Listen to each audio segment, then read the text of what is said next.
Për sa i takon Shqipërisë, ka pasur lloj-lloj thashëthemesh dhe spekulimesh dhe interesante është që ndryshe nga vendet e tjera në Shqipëri të keqen më të madhe ne kemi brenda dhe burimin më të madh të dezinformimit, të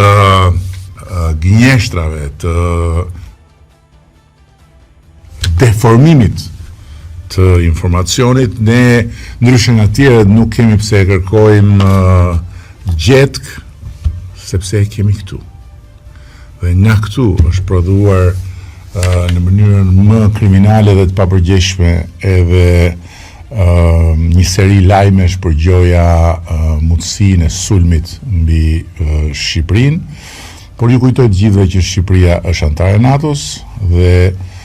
si kundër NATO e demonstroi qartësisht në Turqi ku goditi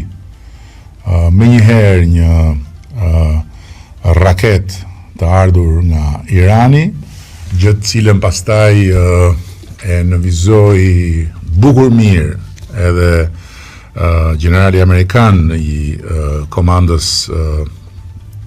së NATO-s, qartësisht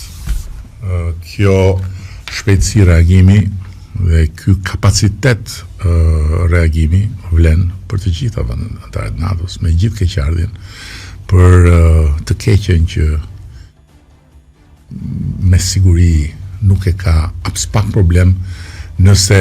do të jepi mundësia ta provonte edhe ndonjë sulm mbi Shqipërinë, vetëm e vetëm për të ushqyer shpresën e kotës. Siç thonë tironësit, ondrën në beze,